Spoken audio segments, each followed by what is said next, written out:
The hearing is titled The Oversight of the United States Department of Treasury. Members will have 5 legislative days within which to revise and extend their remarks and insert extraneous material into the record. I would note we have a hard stop today at 11:30. I now recognize myself for an opening statement. I would like to thank Secretary Bessent for being here today and for his leadership and his steady hand over the last several months. We are living in an increasingly complex world with no shortage of issues. Whether it be taxes or tariffs, right-sizing regulation, or creating a regulatory framework for digital assets, the Department of Treasury's role is fundamental to their resolution. If we think about it, this is why the Department of Treasury was created. The department is central to maintaining a strong economy, creating jobs, and promoting economic growth, both here and abroad. It was created to bolster our national security and to assure our economic stability, and it continues to thwart terrorists and criminals and protect the financial system from illicit activity every day. Fulfilling these responsibilities is no easy task. As the department's fiscal year 2025 spending plan reveals, it takes significant resources. It starts with a strong workforce, the most updated technology, and the appropriate working conditions, including buildings that are sufficiently maintained. But this doesn't happen in a vacuum. It also takes cooperation, transparency, and accountability. As this committee looks to fund the department's future operations, we need to understand the priorities and how the department is deploying resources across its divisions and bureaus, and why. There are definitely efficiencies to be identified, but changes need to be thoughtful and deliberate to ensure the department's mission is still accomplished. We need to ensure our financial system, the economy, and leadership around the world is safe, secure, and thriving. Secretary Bessent, there are and will be challenging times ahead, but I believe you are the right person at the right time to overcome those challenges. I look forward to working with you, and I now recognize the ranking member for his opening statement. Thank you very much, Mr. Chairman, and welcome, Mr. Secretary. This is our first substantive hearing dealing with the devastating actions that the Trump administration has taken in the first 3 months of 2025, actions planned and predicted by Project 2025. I look forward to having more such hearings with other agencies under our jurisdiction, especially the principles of DOGE, OMB, GSA, and OPM, which are having such profoundly negative impact on our country. What we've seen in the first 100 days of this administration is unprecedented, and so the polls tell us, disturbing to the American people. An irresponsible, incoherent tariff policy has plunged the Americans and global economies into chaos. These past 3 months, the American economy shrank for the first time since the final days of the pandemic. The stock market fell more in the first 100 days of the Trump administration than in the first 100 days of any presidency in the past half century. Consumer confidence is at its lowest since May of 2020, the height of COVID-19. That uncertainty has also rattled the bond market, with investors dangerously starting to doubt the full faith and credit of the United States. Most importantly, Americans are hurting. Families see their costs going up. Retirees watch their life savings losing value. Small business owners and farmers risk going under as they struggle to navigate ever-changing tariffs. Our economy is in chaos, and so I think is our government. Donald Trump, Russell Vought, and Elon Musk are orchestrating an illegal purge of our federal employees. They clearly had a lot of ideas on how to remove these people and dismantle these programs as quickly as possible. Sadly, they had no clue, in my view, as to the devastating consequences of their actions on our country, our government, our allies, and the professionals we rely on to serve the American people. I am particularly concerned about the Internal Revenue Service, which has been severely understaffed and underfunded for decades. So far, the Trump administration has forced the IRS to cut as many as 11,443 employees, or over 11% of its staff. That includes 6,700 workers who were fired at the height of this most recent tax session. Now the administration is planning to reduce the IRS workforce, I understand, by another 40,000 jobs, or 40%. That includes up to half of the IRS enforcement staff. Additionally, Trump's 2026 budget cuts funding for the IRS by 20%. These actions at IRS, in my view, and every other government office, have bludgeoned morale, destroyed efficiency, and increased waste. Cutting back on IRS enforcement makes it easier for the wealthiest individuals and corporations to cheat on their taxes and get out of paying what they owe. That, of course, increases what others pay, and explodes the deficit. As the President and congressional Republicans undermine the ability to enforce our existing tax code, they are also pursuing massive tax cuts for the wealthiest among us. Furthermore, DOGE operatives are rifling through IRS databases that contain Americans' sensitive information, including their financial history, Social Security numbers, immigration status, and more. The story is the same across the federal government. Americans are reeling from this uncertainty in their economy and in their government. They need answers. More than that, they need an adult in the room. That is the role I hope the Treasury Department plays, and Mr. Secretary, in particular, yourself. The economy and markets do not lie. We all depend on the Treasury Secretary to communicate clearly and transparently to the President, the Congress, the American people, and indeed the world. I've mentioned tariffs and the IRS, but I'm also eager to hear, Mr. Secretary, from you about our economic approach to the Russian-Ukraine war, especially in light of last week's mineral deal and recent questions about our sanctions regime on Russia. Former Secretary Mnuchin, whom I believe you know, sir, and I disagreed on some things, but we still found ways to work in a bipartisan fashion to inspire confidence in the economy. Mr. Secretary, I look forward to doing the same with you. Thank you, Mr. Chairman. Thank you, Mr. Hoyer. Today we welcome the testimony of the Honorable Scott Bessent, Secretary of the United States Department of Treasury.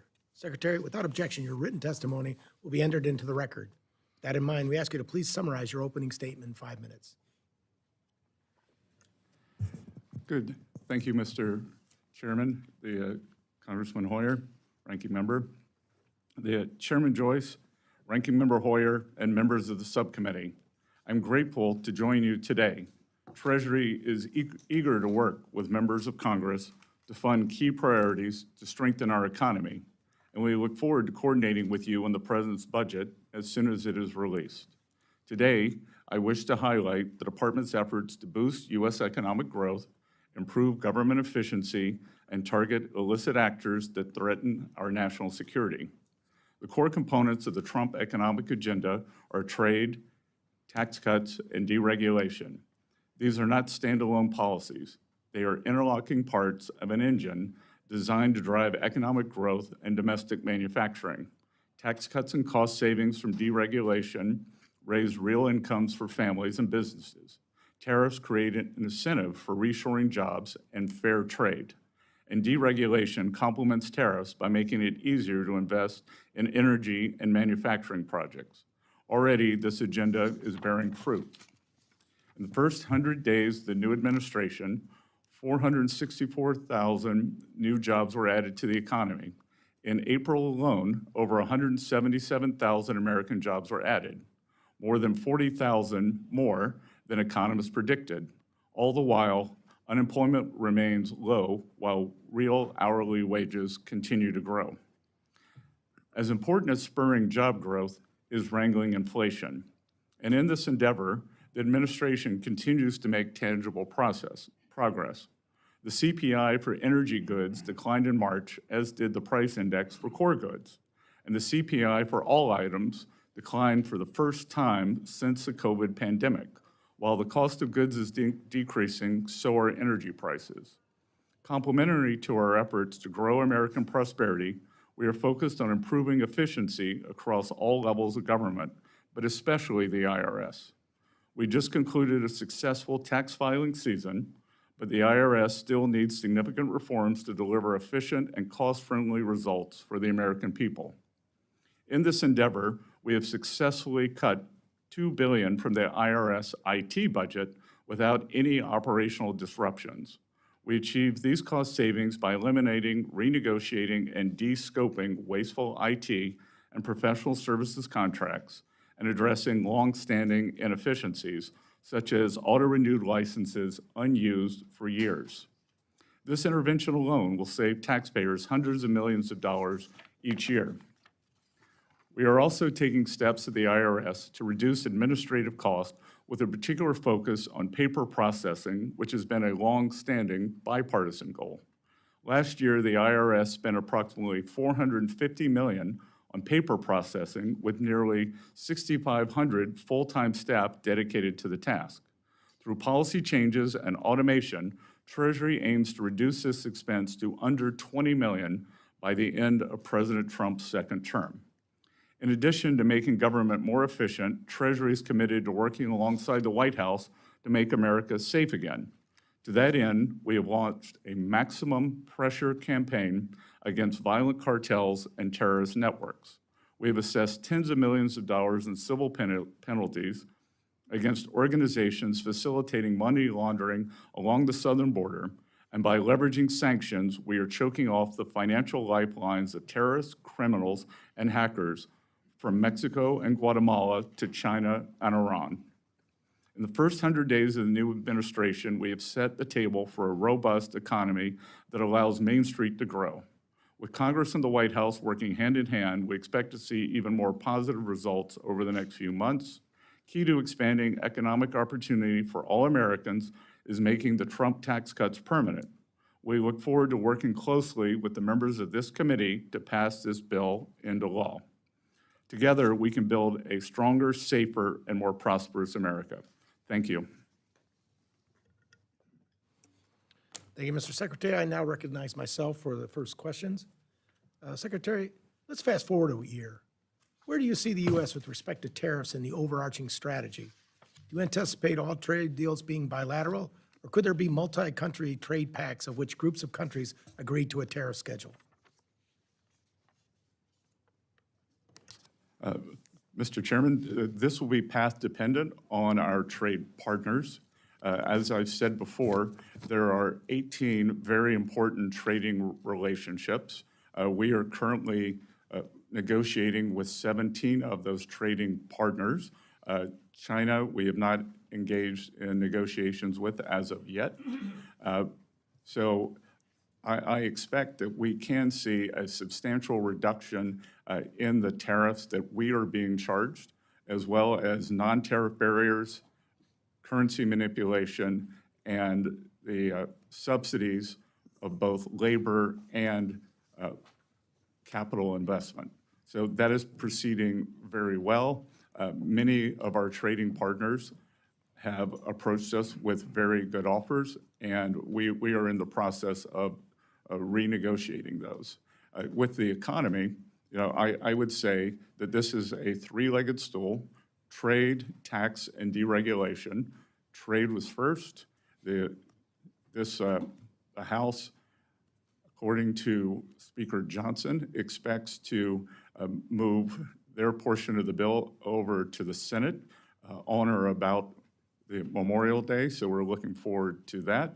And then deregulation necessarily takes longer to affect the economy, but I would expect in the third and fourth quarters, we would see substantial benefits from deregulation that by this time last year could be at full force.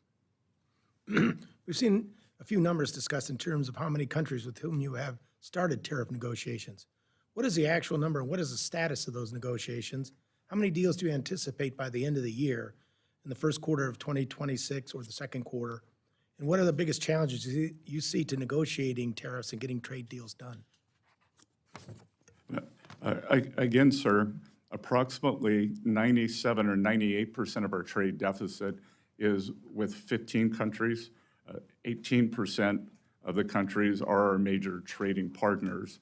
And I would be surprised that if we don't have more than 80 or 90% of those wrapped up by the end of the year. And that may be much sooner. That I would think that perhaps as early as this week, we will be announcing trade deals with some of our largest trading partners. They have come to us with very good offers. And what I will tell you is that in negotiating with some of them, they may not like the tariff wall that President Trump has put up, but they have them. So if tariffs are so bad, why do they like them? And then more insidious, we can see that from a practical matter and from academic research, are the non-tariff barriers.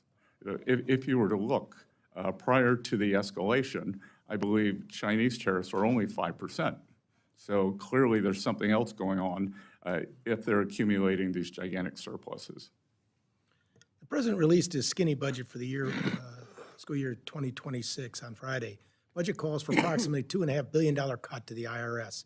As you know, Congress has been pulling back money from the IRS over the last several years, somewhere in the range of about $41.7 billion. Some may ask, what's left to cut from the IRS? What would you talk about your vision for the IRS and why streamlining operations will benefit taxpayers and not hurt them? Well, Mr. Chairman, the IRS is 30 years behind on an IT modernization project where perhaps up to $50 billion of taxpayer money has been wasted. We are right-sizing that. So the substantial decrease in the IRS budget is largely in IT. We have had a large number of employees take the option for early retirement or for retirement. And again, let's look at the numbers. We are just taking the IRS back to where it was before the IRA bill substantially bloated the personnel and the infrastructure. Thank you. And now recognize Ranking Member Hoyer for any questions he may have. Mr. Chairman, let me ask you a broader question, Mr. Secretary, at the outset. The President has been talking about recession and the acceptance of a recession in the short term. Do you believe we're in a recession now? Congressman, I believe in data, and there is nothing in the data that shows that we are in a recession. As a matter of fact, the jobs report has surprised to the upside. The job report, of course, less than the average for the Biden administration last in 2024. But the GDP went down this first quarter of the Trump administration. If we have a negative growth in the second quarter, which is, I suppose, the traditional definition of a recession, would you agree that we are in that recession of which the President speaks? Congressman, these economic numbers are noisy and subject to substantial revision. So I, having looked at a detailed analysis, would believe that the first quarter GDP would be revised upward. And I would also, with regards to your remark about where we were last year, we were spending 6.7%. We had a 6.7% fiscal deficit, the largest we've ever had during peacetime or non-recessionary times. So the easy thing would be to keep spending, to keep the economy running on an unsustainable path of government spending. Let me remark, because you mentioned this, I think, in our meeting. We had a spending problem, not a revenue problem. I want to talk about the revenue problem. Let me suggest to you, my view is it's neither a revenue nor a spending problem, it's a pay-for problem. If we would pay for what we buy, whether it's defense or non-defense, we wouldn't increase the deficit. So I think looking at, I'm a big proponent of paying as you go. Unfortunately, we haven't pursued that on either side of the aisle, maybe for different objectives. Let me go to IRS. You probably know these figures, and these are somewhat old at this point in time. But what they reflect, as you will see, is a substantial decrease in the resources of the IRS, particularly in enforcement. As the blue representing an increase in filings, the orange representing the nominal, and the dotted line, the net actual value of the funding for IRS, particularly enforcement. The budget proposes substantial cuts. Have you or anybody done a analysis of the ramifications of those cuts, both in the short term and in the long term, in terms of your ability to collect revenue. Let me paraphrase, not paraphrase, but give a, in your discussions, you said you were not going to sabotage, that we had in my office, sabotage collections. Are you confident, in light of the fact that any IT, and I agree with you, we've wasted a lot of money on IT, that any IT will be accomplished within the next 36 to 48 months, and therefore justify a reduction in personnel? Congressman, let me work backwards there. So I am confident that we will make substantial progress in the IT and right-size the payment system, the collections system. As I've repeatedly said, my priorities are collections, privacy, and customer service. And again, the substantial increase in the enforcement group, there is nothing that shows historically that by bringing in unseasoned the collections agents that results in more collections or high-end collections. It would be like sending in a junior high school student to try to do a college-level class. That becoming a high-end IRS collections agent is something that one grows into. So I believe through smarter IT, through this AI boom, that we can use that to enhance collections. And I would expect that collections would continue to be very robust as they were this year. Chair now recognizes the gentleman from Arkansas, Mr. Womack, for any questions he has. Thank you, Mr. Chairman. And thank you, Mr. Secretary, for your service and for being here today in front of my colleagues. I'm going to ask a question that I'm sure you've never been asked before, but I'll give it a try here. When is X date?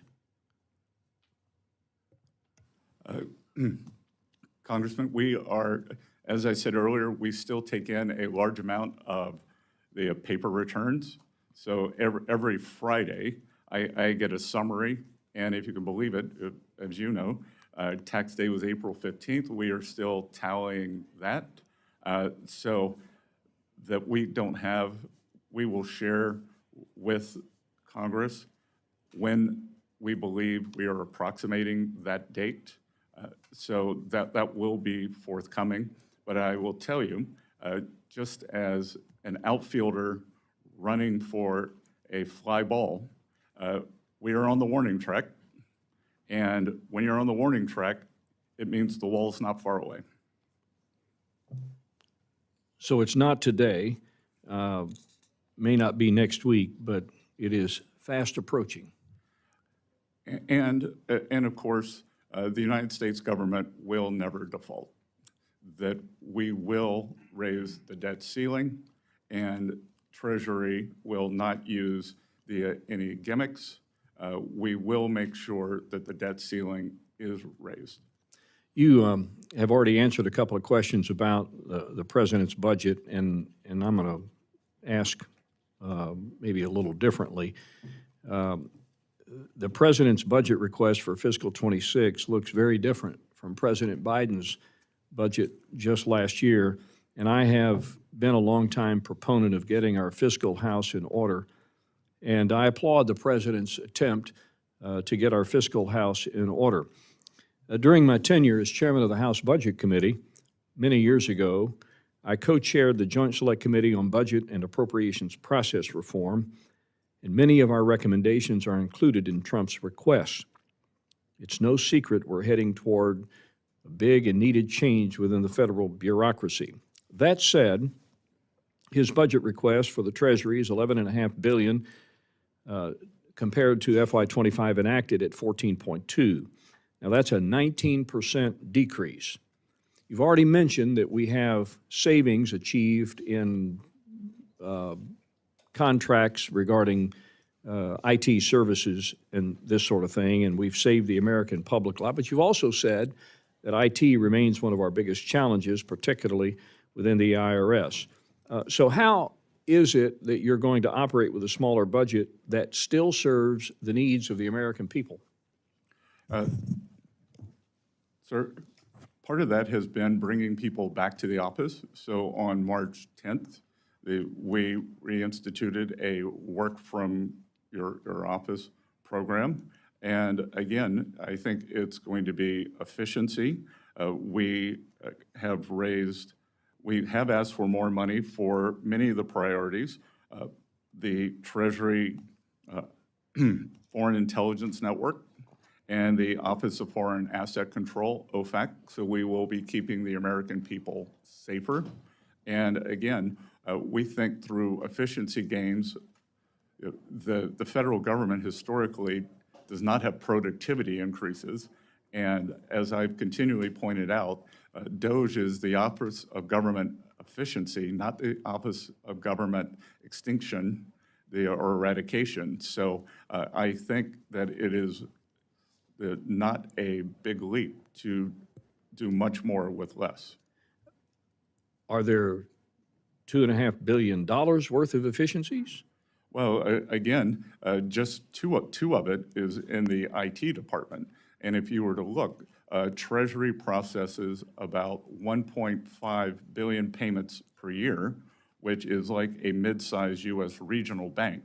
We have had many of these banks come in and talk to us about their payment programs, and their departments are 1/10 the size and 1/10 the budget. So allowing for the redundancies that we would need as a government agency, then we think that we do need to be bigger and more fulsome, but there are substantial savings to be had. I want to ask one more quick question, because I know we're probably not going to have a second round. You have been a proponent for better financial literacy in this country, and your background is, is evidence of that. Quickly, can we do a better job in this country of educating young people on matters of financial literacy? Sir, any increase that we do would be a better job. We just hosted Financial Literacy Month at the Treasury. I only had 2 months to get ready for it. I can tell you that every April we're going to do more and more. But the key to financial independence is financial literacy, making good choices, and not, I don't think it comes from more regulation. I think it comes from more financial education. Thank you very much. The chair now recognizes the gentleman from Wisconsin, Mr. Pocan, for 5 minutes. Great. Thank you, Mr. Chairman. And thank you, Mr. Secretary, for being with us. My main concern is, I think, what people are looking at the economy. The first 100 days, lowest stock market since Richard Nixon, not usually a measure people are shooting for. On tariffs, the fact that last year we had an effective rate about 2.5%. I think the Yale Budget Lab, and I believe you went to Yale, has said that effective rate is closer to 28%, the highest since 1901. I know that some of that's changed because the tariffs are on again, off again, some on again, some off again. Somewhat chaotic, I believe, as your term is what, Crazy Ivan style. I compare them to how a monkey throws dung. You're not exactly sure where they're going to land. And that's the concern I have as a small business owner, and I know Ms. Glusenkamp-Perez is as well. I've got small businesses really worried. You made a comment about while cargo volumes have dropped 60%, you see this as a temporary detox. But for a small business that's getting by day to day, that's much bigger. You talked about Main Street.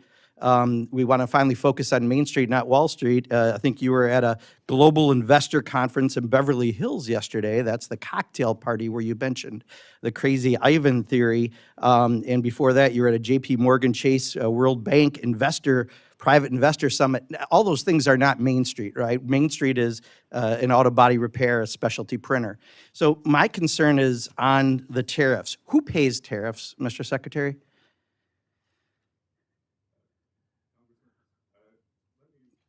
Answer the questions I asked, please. I only have 5 minutes. Who pays tariffs? Sorry, well. Who pays tariffs? Sorry, Mr. Secretary, please. Excuse me. The question is very simply, who pays tariffs, Mr. Chairman? I'd like him to answer that question. Well, He wants to answer other questions. well, Congressman, if the, Congressman, if the exporters, they dislike tariffs so much, why wouldn't they, if, I think what you're trying to get me to say. Did you is remember the that question? I'm not US sure you did. Who pays tariffs? That it's a very complicated question. 'Cause- Reclaiming my time. People pay tariffs, right? Reclaiming my time, Mr. Secretary. Reclaiming my time, Mr. Secretary. Reclaiming my time. You clearly sir. aren't going to answer. I'm not going to waste my time having you go, sir.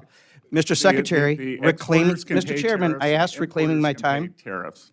Mr. Chairman, and I asked to reclaim my time. Did I not? No, I said reclaiming my time, because he's clearly not answering it.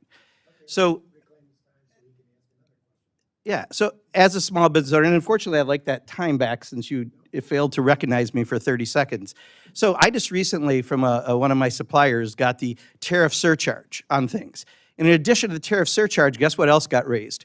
American-made walnut plaques. That has nothing to do with tariffs, but companies take advantage and do that. So right now, we are getting screwed right and left because of the indiscriminate use of tariffs. That's the reality for Main Street. And you go off to Beverly Hills for private investor conferences and talk about crazy Ivan theories. Answer that. What is the crazy Ivan theory of tariffs that you mentioned at the summit? Well, first of all, sir, I've had meetings with more than 50 small lenders. So I want to clarify that. I would also say that in game theory, strategic uncertainty, of which you seem to like the name Crazy Ivan. Well, it's your words, correct? Didn't you use Crazy Ivan at the? Well, you've used it 5 times, and That's the question, Mr. Chairman. I am saying the strategic uncertainty is part of negotiations. That should we say, Okay, oh, here's what we'll accept. Please take this. Okay, I've got your answer. Thank you. I'm going to reclaim my time again.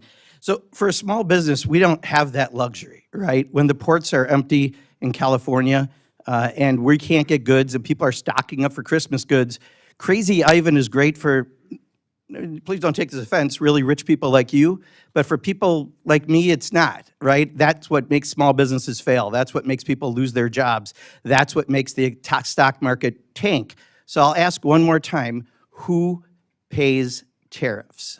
Sir, the history would show that it is a complicated mix of who pays the tariffs over various times. So that's exactly the problem. If your answer, and you are a very educated person, you have a very impressive bio, cannot answer the question who pays tariffs because you won't answer that, and you say it's a complicated issue, it's not complicated.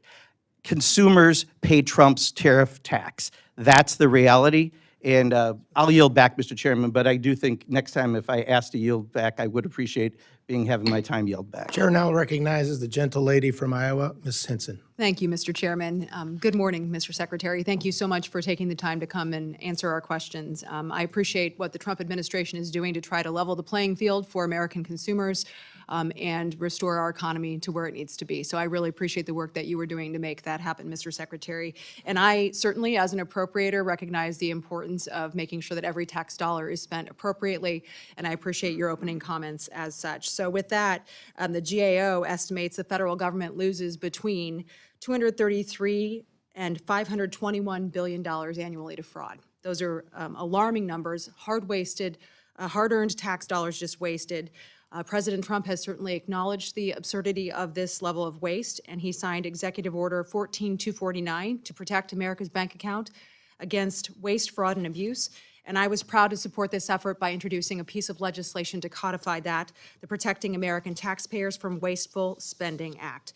One of the provisions of this EO is directed at your department, the Department of Treasury, to establish pre-certification and pre-award procedures across the federal government to prevent fraud and improper payments. So can you define for the committee today what an improper payment is and some examples of what you're seeing and why these procedures were not already in place before, Mr. Secretary? Well, it's a bit mystifying why they weren't in place. And what we are seeing is that there was a very complacent upper level of management in many departments across the entire government. You know, what I can say at Treasury, that of the 1.5 billion payments we send out every year, they're required to have something called a TAS, a Treasury account symbol. We discovered that more than one third of those payments did not have a TAS number. So as the Appropriations Committee, you should be shocked by that, because how can a payment be tracked back to an appropriation? Only through the TAS number. So there was no accountability. So that is why the 450 organizations that sit above Treasury, where Treasury acts as the paymaster, are unable to pass an audit. So we have cracked down on that. Every payment now requires a TAS number. Very simple, and I will tell you that the mid-level employees who I have had come into Treasury to talk to me about that feel liberated. That they have, they tell me, I've been here 20 years. I've always wanted to do this. I've been here 14 years, and they feel as though they now have agency and are making a difference towards saving the American taxpayer money. So this is not only a complacency issue that you've fixed, but it's a morale issue for these employees who are helping to make the department much more efficient for taxpayers. They're very energized by their participation. Yeah, it's certainly unbelievable when you think about that this was not in place, and certainly it's, we've got lots of examples from the previous administration of some of those catastrophic failures. Who would you say is benefiting from those improper payments, and how could a government agency really justify standing idly by while those errors were seeping into our system and making our government less efficient? Can't speak to who was benefiting, but I can just speak to the attitude that has been shaken up, that this is okay, this is not okay, and this is taxpayer money, and we are charged with protecting it. What other plans are in place to help implement that executive order? You've talked about the Treasury account symbol. Are there other things in that executive order that you are executing on today? Well, again, the president, as you mentioned, has passed. We are trying to go more paperless with the checks, with the very important checks that the citizens across the U.S. receive, whether it's Social Security, veterans benefits, tax refunds. There is a substantial number of those are stolen. So the president has issued an executive order to try to make that more electronic. That will protect the integrity of those payments, as well as cut down on cost. Have you been able to claw back any improper payments for the taxpayer, reclaim those dollars? Yes, we've called back tens of millions of dollars. Tens of millions. Well, look forward to continuing to work with you to improve those efficiencies and execute on that executive order. Appreciate the work you're doing at Treasury, Mr. Secretary. Thank you. Thank you. I yield back. Thank you, Ms. Henson. Chair now recognizes the gentle lady from Washington, Mrs. Glusenkamp-Perez. Thank you, Chair. And thank you, Secretary Bessent, for being here. So I ran an auto repair shop before coming here, and I know that people who are turning wrenches, who are filing an earned income tax credit or tax return, they're about 4 times more likely to be audited. And I'm wondering if you could talk to me about what the plan is for ensuring that regardless of what income strata you're in, your probability of being audited is equitable. Well, Congresswoman, I think that was one of the problems with increasing the enforcement. There was nothing to say that there would have been more enforcement at any distributional level. So that what you were saying is that those receiving the earned income tax credit are more likely to be audited. That would have just meant more auditing. There was also a proposal to track small payments, $600 on Venmo and things like that, which has been pushed back also. But what is the forward program to ensure that there is an equitable? I have some quarrels with what you said, but what is the plan, the implementation plan to ensure moving forward we are getting towards a more equitable enforcement rate? Look, we are reviewing the processes for who is audited at the IRS. There's been a great deal of politicization of that. So we are trying to stop that. And we are also going to look at the distribution of who is audited and why they are audited. Look forward to hearing more about how that is being implemented and how we can help you with that. So I think you and I agree that the current trading system has failed working people, people who are turning wrenches, driving trucks, changing diapers. Could you expand on how the proposed tariffs would ensure that there is upward pressure on wages? Well, I think that there are many parts to that, but the key to upward pressure on wages is more job opportunities. And what we have seen since what the so-called China shock after China entered the WTO was a large decrease in manufacturing jobs. And studies have shown that workers in manufacturing jobs have more potential for large-scale wage increases than service workers do. So moving more workers from service work to manufacturing, they should do that. And the administration is also trying to bring down the costs for working families. I agree, right? If you are trying to earn a living as a barber, you have to move to a city to earn a high wage. But if you're in a rural community where there's a factory job, you can own land, you can own your home. And I think one of your points about financial literacy is ensuring that we do have economic self-determination. You can buy the pair of boots that will last 5 years and not be in this pace. But there's a lot of work to do here, building real wealth and not the nominal kind of, I'm not really here to be a defender of the stock market. Most of the people I know don't trade stocks in my community.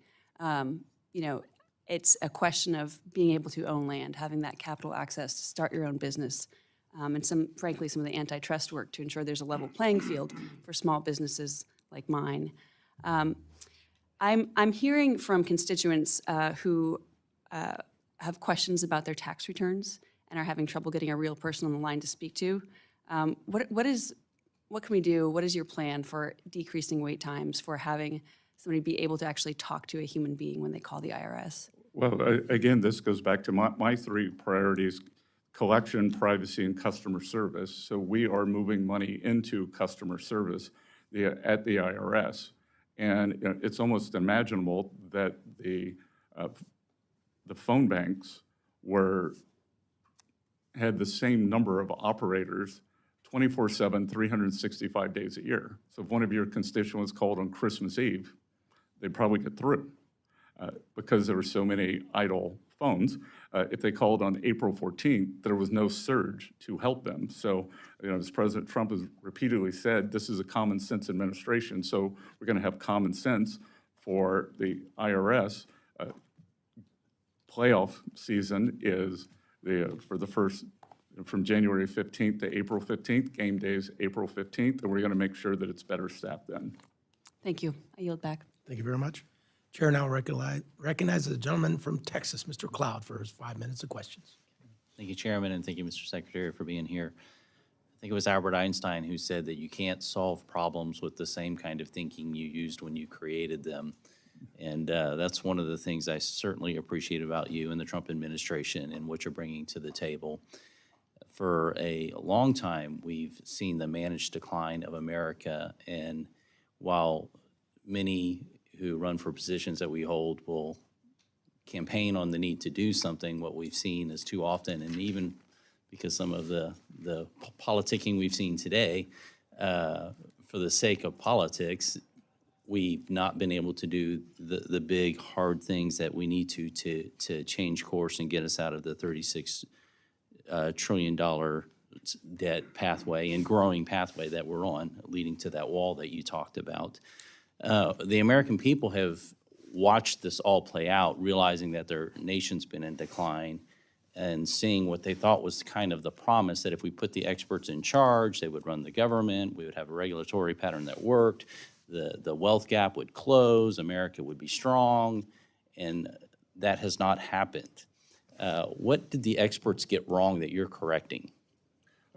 Well, sir, under President Trump's first administration, the wealth gap did close. That the bottom 50% of households by net worth saw their net worth increase substantially more than the top 10%.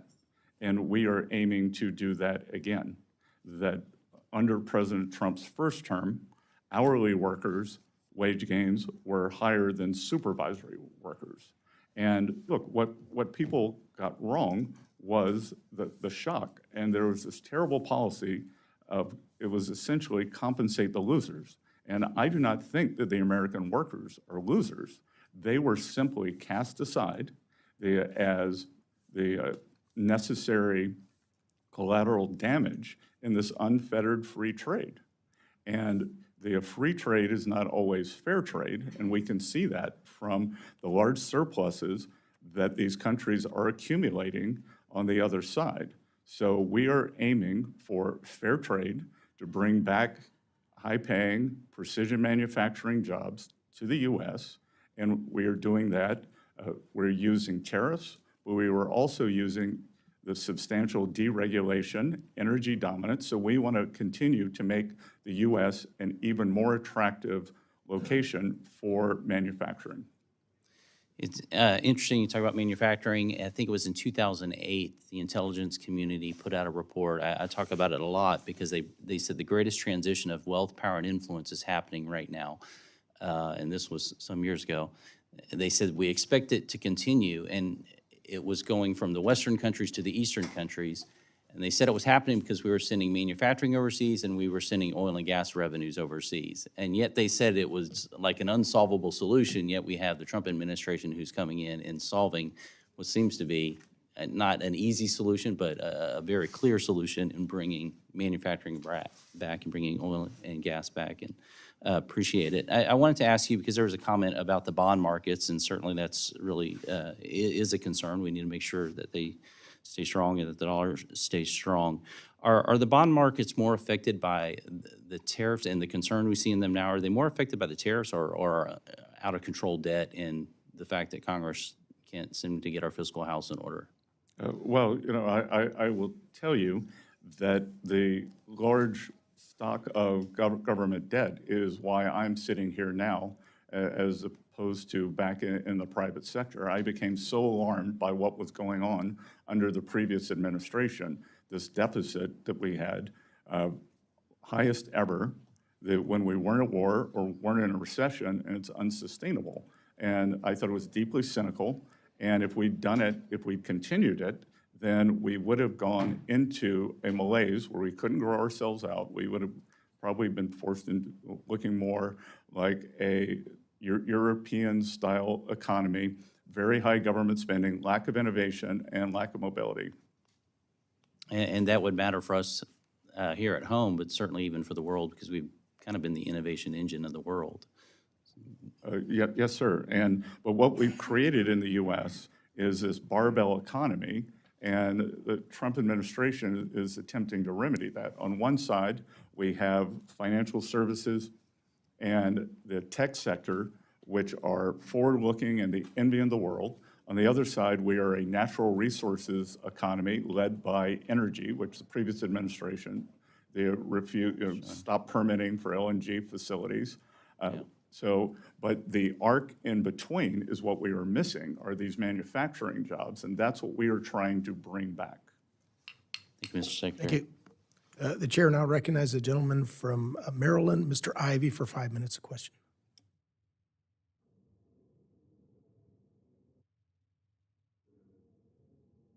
I appreciate you being here today, Mr. Secretary. I want to ask you a few questions about DOGE and the role it's playing at Treasury. You came into office, I guess you were sworn in on the 27th, was it? You were confirmed by the Senate on the 27th? Is that about right? 28th. 28th? Okay. And then you started working at Treasury immediately after that? All right, and DOGE began working there as well with respect to the payment systems?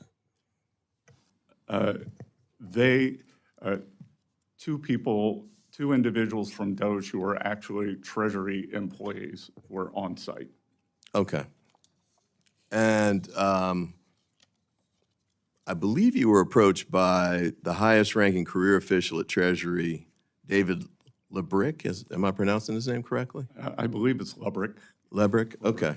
What was the nature of that conversation? I assume this was about the DOGE issue, but tell me briefly what that conversation was about. Well, that conversation was about a discussion of the payment system. And when I go back to what I didn't know, I think I walked in the office around 3 p.m., and I think he and I were having a conversation at 4:30, and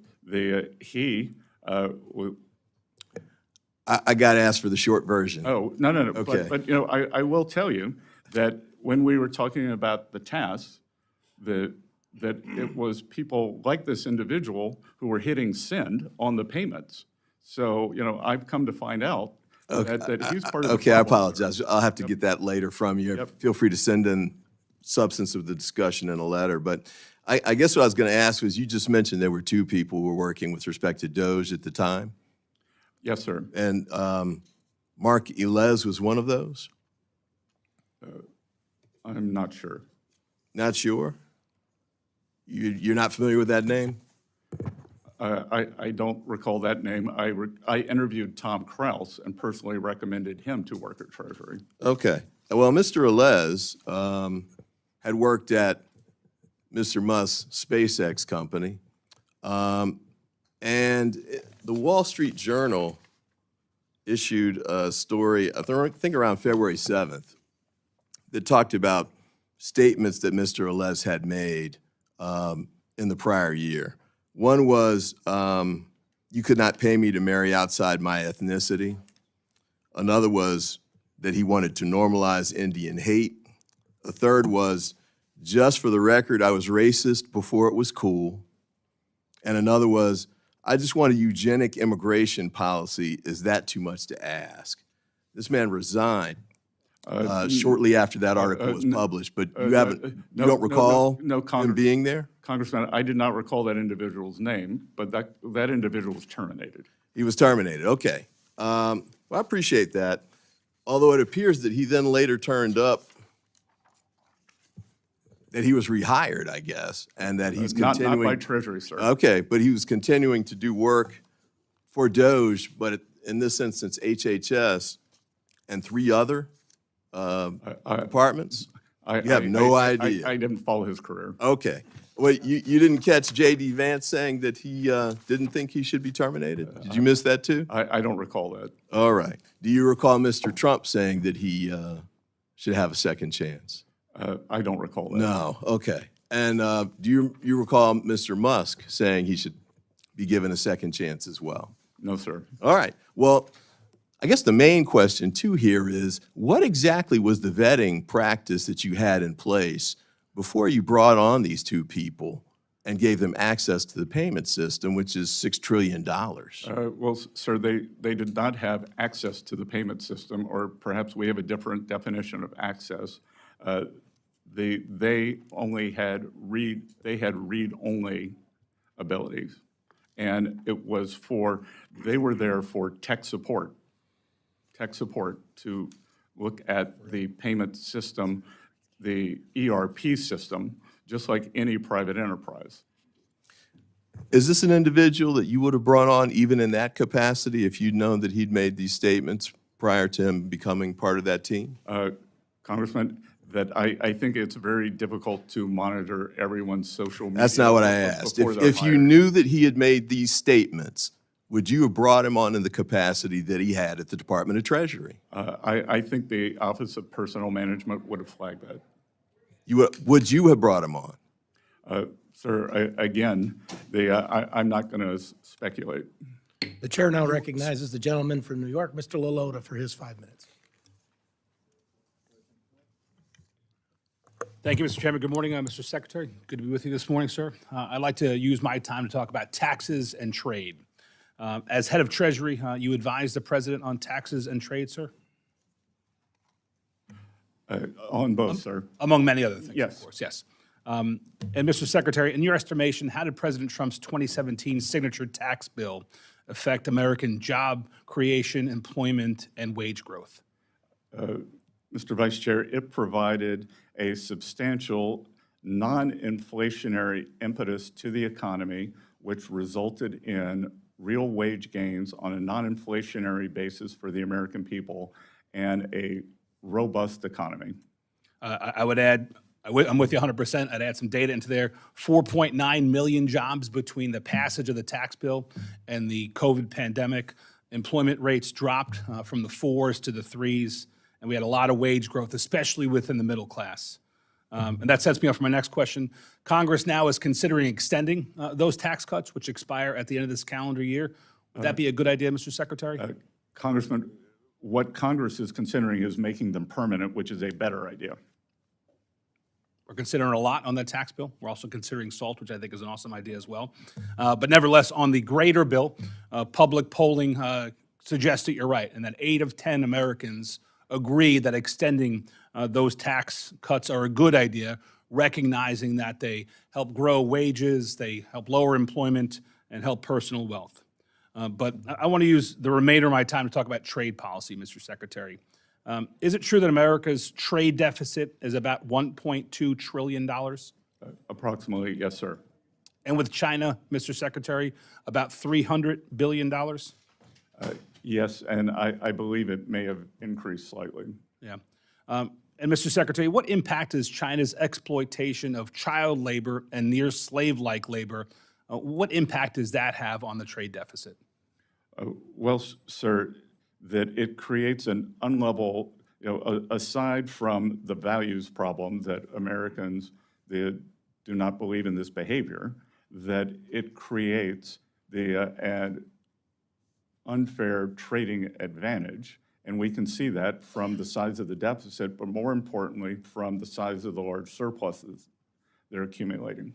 And Mr. Secretary, what impact does China's notorious theft of America's intellectual property have on our $300 billion trade deficit? Well, I think that is a problem for not just the U.S., but for every other country.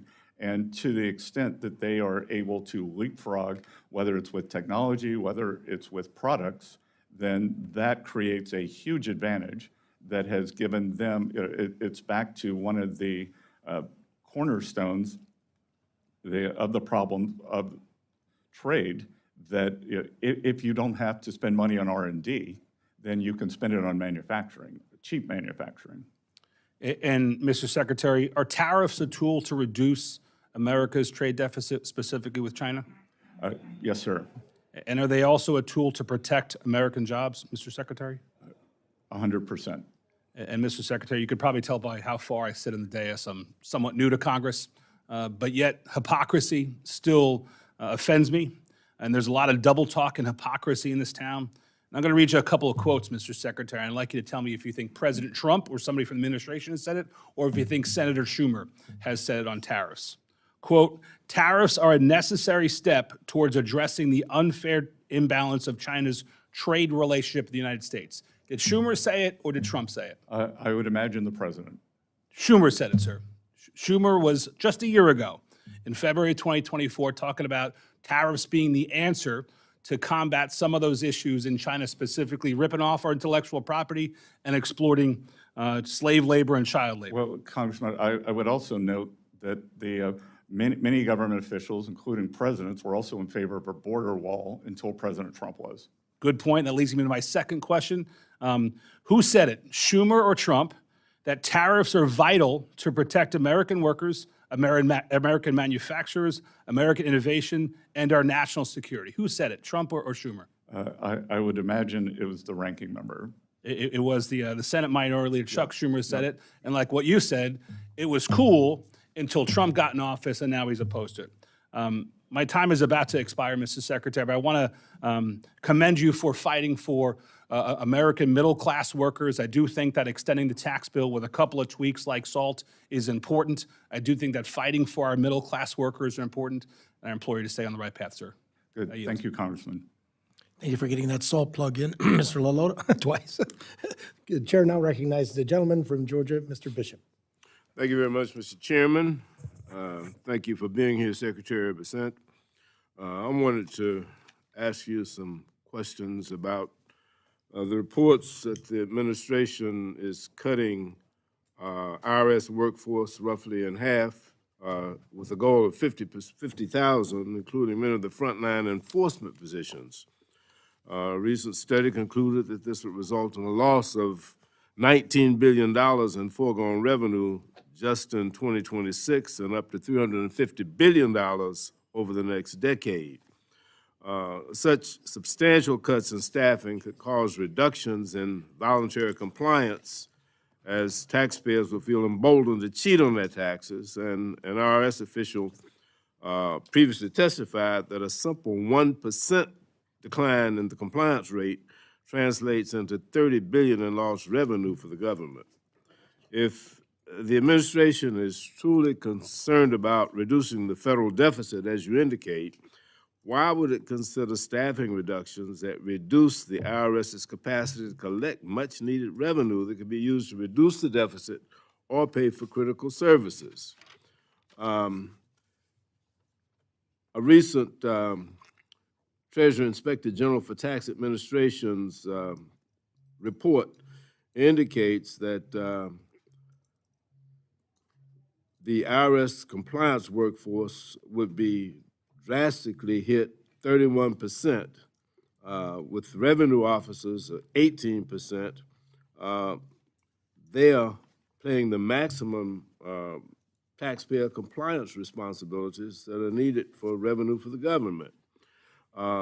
It appears that 31% of the reduction in force, and I think since January, the federal workforce has been reduced, and IRS started out with 103,000, and now it's down to 91,600, which is an 11% reduction in the workforce. That's 31% loss in revenue agents, 18% loss in revenue officers, 10% loss in contact representatives, and 10% loss in tax examiners. It seems to be really, really foolish to pursue that. Can you tell me why that makes sense? Briefly. Sir, so I think there are two things here. There's the actual decrease that you just cited, which is about 11%. And then if you could tell me where you're getting this number that there's going to be a 40 or 50. The IG's report. Sorry? The IG's report. There's going to be a 40 or 50% decrease because, sir, I will tell you. That was the goal. Before I took this job, I didn't particularly like the term fake news. Now that I have it, I think it's probably not strong enough. Okay, because on March 22nd, the Let me Washington change Post- this. Let me change the subject. Let me move to another subject, Mr. Secretary. Thank you. If you want to elaborate, you can. You can send us. I'll be happy letter. to have my office. Let me say that since this administration has come to the White House, the price of groceries has increased by 0.5% in only 2 months. According to a recent report by the Groundwork Collective, the price of meat, poultry, fish, and eggs has grown the fastest, up 2.9% since January of 2025.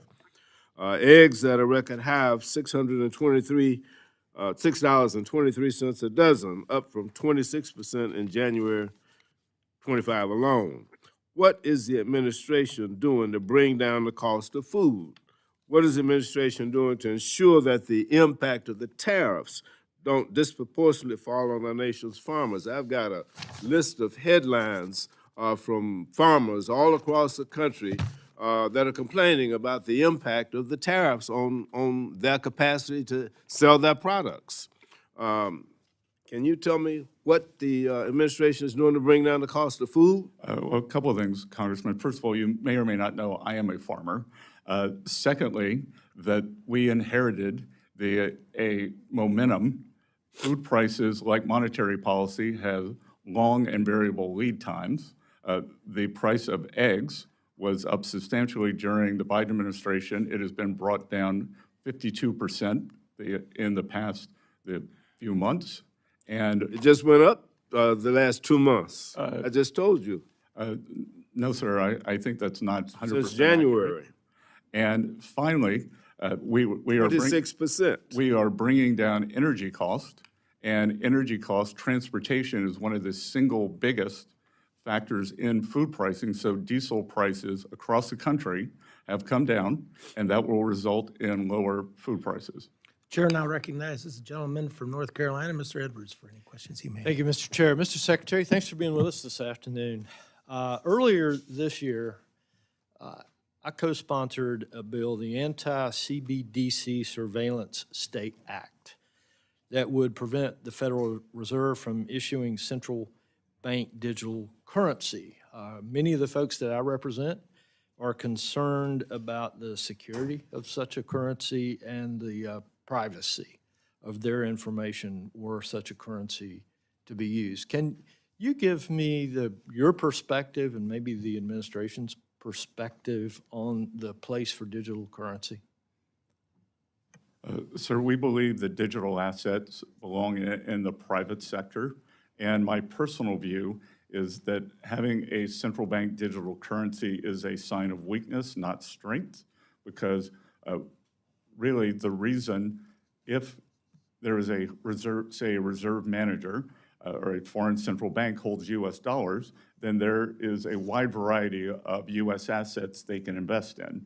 You would create a central bank digital currency just for ease of use because there are no good choices for underlying assets.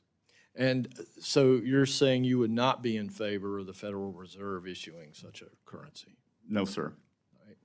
Thank you. Can you tell us real quick, at what point do you believe that our debt levels would no longer be sustainable? And then as the second part of that is, what would that look like? If our debt were no longer sustainable, what would that look like to the American family? We talk a lot about debt up here. We put forth some elaborate graphs and charts, and we hear all kind of economists using big, long words.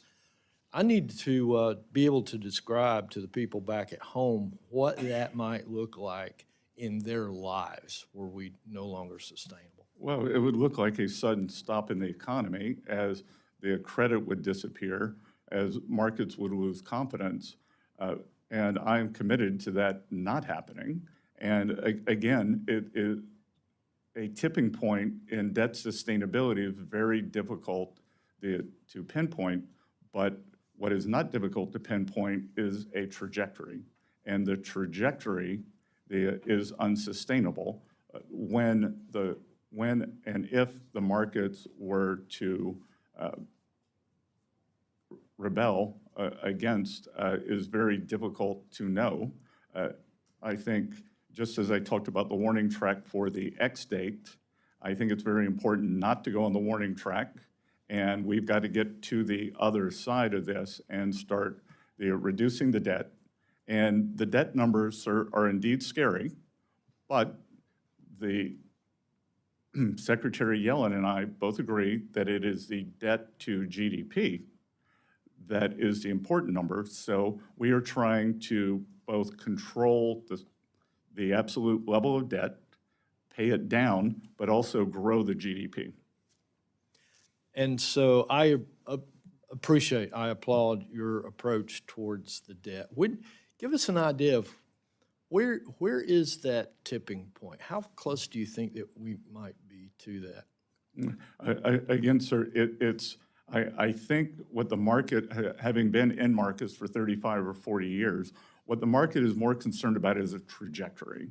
Are you on a trajectory that is unsustainable, or are you, as we said during COVID, bending the curve? So the goal here is to both bend the curve, but to grow the denominator and use growth and spending constraint to solve this problem. And thank you for that. And as part of the president's cabinet and seeing more inside what's taking place than any of the rest of us, what role would you say that DOGE is playing right now in prolonging that tipping point and reversing our fiscal trend? Well, I think DOGE or any other measure to constrain the spending is admirable, important, and necessary. And if we don't do that, as I've said, ranking member, they mentioned it, we do not have a revenue problem, we have a spending problem. And we have to bring this spending under control. Thank you. I've got just a few seconds. Can you tell us what keeps you up at night regarding cyber threats to our Treasury system? Well, it's cyber threats across the entire financial system, sir. And that's why at Treasury, we are leading the effort for more resilience within the entire financial system, whether it's across the banking system, the payment system, and the Treasury system. As you would have seen, Treasury was hacked last year. We've just discovered an OCC hack that discovered last year. So these hacks are real and dangerous. Thank you, Mr. Chair. I'll yield. Thank you. The chair now recognizes the ranking member of the full committee, Mrs. DeLauro, for any questions that she may have for 5 minutes.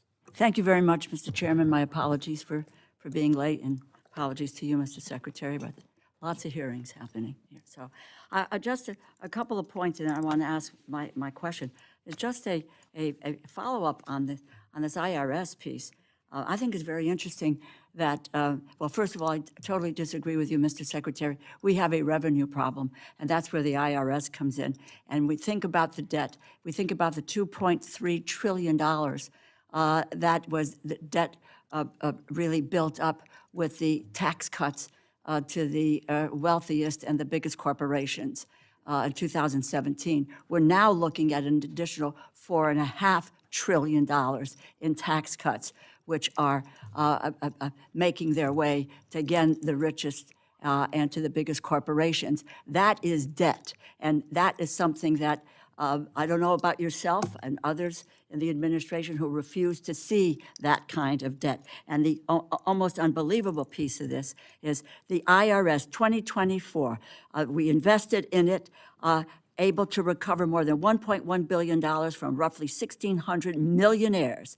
Projected at the time that investments in high-end enforcement data and analytics, that an additional $851 billion would result in revenue over the next 10 years.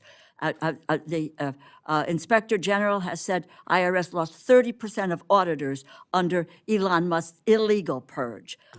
People who are wanting to ensure that millionaires and billionaires are paying their taxes. And the issue is that we're going to pay for those taxes by taking it out of the hide of Medicaid and of children, of low-wage workers, and of seniors. The issue that I want to try to get to, I'm going to make another point, is your comments on your recent comments that seem to call into question the vitality of the textile industry in the United States and national security. I applaud the administration for the steps they've taken on de minimis and closing down that loophole. I think it was very, very important to do this. We need to go further. It needs to be applied to all countries, not just to China. But unbelievable commentary on the U.S. textile industry. Provides good jobs across this country, particularly in rural areas. The supply chain directly employed 471,000 workers, produced roughly $64 billion in product in 2024.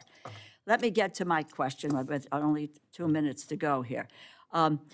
This is the dealing with standing up for a mechanism in the U.S. to screen our investments in China, to ensure capital, technology, and know-how are not fueling the capabilities of the Chinese Communist Party.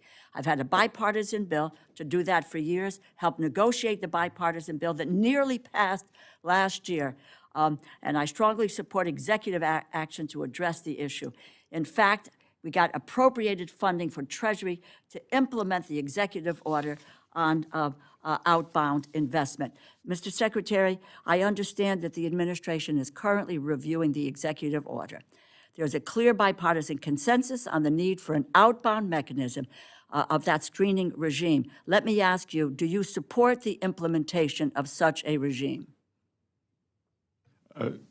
Thank you, Congresswoman. This is a very important issue. The outbound security program is an important new tool in our effort to restrict the PRC from exploiting U.S. investment. The program just began a few months ago, and we are learning and we anticipate gaining important visibility into U.S. persons' investments involving PRC entities. We appreciate the interest from Congress, and while legislation is important and helpful, I would like some time for our process to inform any legislation. We would like any legislation to be both flexible and durable. Well, you know, in your confirmation hearing in January, you noted, and this is a quote, "We should have a very rigorous screening process for U.S. investments in key sectors that could go to China." And in March, you said, "We will make sure that our outbound investment doesn't get used against us. We are going to continue investigating this and where necessary to block it." I heard your answer, and quite frankly, it sounds a little bit wishy-washy. I want to be clear about this. You have expressed support for outbound investment for months now. Has that changed in any way? What's the status of the administration's review of that order? What about the timeline on this, because it's an important issue? And can you commit that your department will enforce this executive order to its fullest extent? I have not changed my position. As I said, we are looking at what is working, what isn't, and how the best enforcement mechanisms. And when a bill comes forward, again, we want it to be fulsome and durable, and a 2025 bill for all the nuance that goes with this. Well, I'm out of time, but please understand, we have bipartisan support. It made it into the continuing resolution, but for the influence of Mr. Musk, and it is critically important for our competitive edge. And I don't believe there's any reason for the administration to roll back. My hope is that we will move forward and keep the pressure on in order to be able to preserve our competitive advantage and not cede to the Chinese communists. We're in complete agreement. Thank you. Thank you, Mr. Chairman. I would not want to interfere with that bipartisan moment. Okay, and it's bipartisan legislation, as you know. I appreciate Great that. piece of legislation. And the chair will now recognize the gentleman from Nevada, Mark Amade, for 5 minutes of question. Thank you, Mr. Chairman. Hi, Mr. Secretary. First of all, I want to thank you for your availability during this time since you've been confirmed and stuff like that. I know nothing's been going on that affects the Treasury Department in any way, and I appreciate having access to you via phone over an issue that wasn't important. So, thank you very much. I want to just ask you a couple of questions, kind of relative to our conversation, and that is, I know that the president has said quit producing the penny. A lot of reasons, you know, arguably you lose 2.5+ cents for every penny you produce in signerage, and you don't have to get up too early to do the math on that sort of thing. But I think in the timing of doing that, if we're going to eliminate the penny, which has to happen here, I would like to know who it is, who's kind of the tip of the spear on your staff at Treasury. I already have the Mint information, but at Treasury, as far as those issues go, and I'll tell you why I want to know is, I think there are some issues regarding what it costs to produce a penny. I don't know if it's going to get you, I don't think it'll get you down to a cent, so it won't be that argument.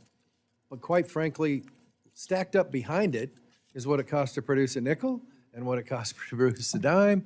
I don't know about the quarter, but anyhow, to make sure that we are at least giving your department and the Bureau of the Mint the most tools necessary to, if you will, untie their hands when they're looking for who they buy their blanks from and stuff like that, that goes directly into what it costs to produce one. So my first question is, who's kind of in charge of that, since I know you've got other things to do, but ultimately, so that we can start that dialogue with where do we go from here, and if we're going to get rid of, and I know there's been legislation introduced in the Senate to get rid of the penny altogether except for collectors. So who's the point man or woman on your staff? Congressman, it would be my recently confirmed deputy, Mike Faulkner. Okay. And I would also say, with the nickel and the dime, the nickel costs more than a nickel to produce, but we are looking at material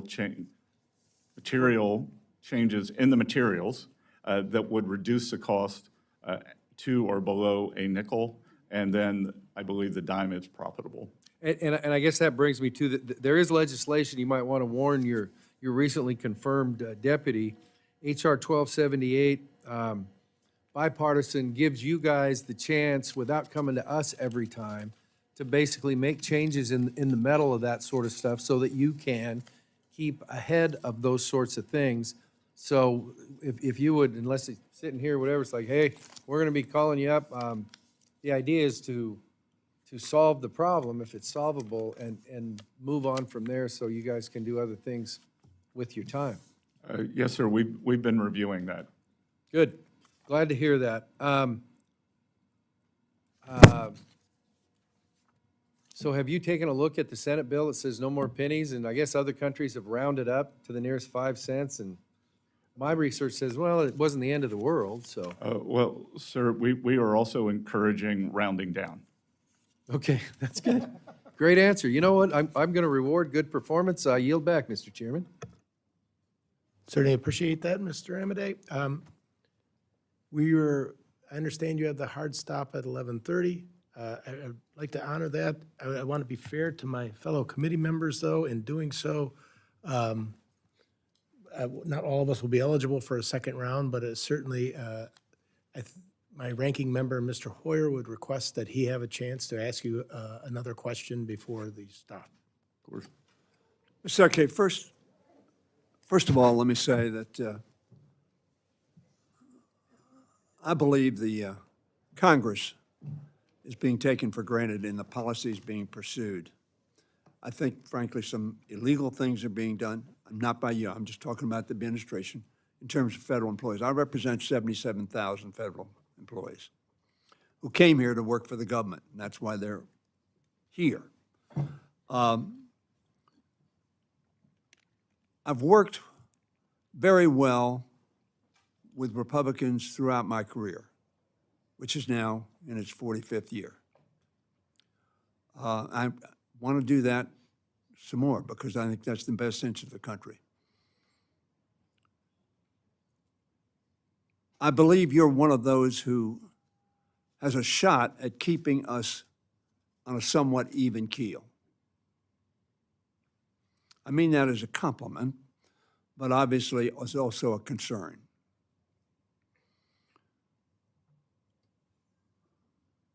When you say, and I want to reiterate this, that we have a spending problem, and I retort to you, no, what we have is a paying for problem. If I make $1 million, I can spend $999,000 less taxes. But if I make $500,000, I spend $1 million. That is a paying problem because I don't pay for it and I accumulate debt. That's how debt goes. Now, I was here in the Reagan administration some period of time ago. We were told that the tax cuts that were passed in 1981 were going to pay for themselves. They did not. It perhaps will surprise you, maybe you know this figure. The largest increase in the national debt was under Ronald Reagan, the only president who had a triple-digit, 189% increase in the national debt during the course of his term. It might also surprise you that Clinton is the only one who was 30% or lower since Ronald Reagan. Clinton is the only one who balanced the budget. Now, one of the reasons we did so is because we had bipartisan objectives. The Republicans wanted to cut taxes, which is their mantra, and we wanted to invest, as we call it, as opposed to spending, in children's education and people's health care, in safety, et cetera, et cetera. If we continue this logic that we have a spending problem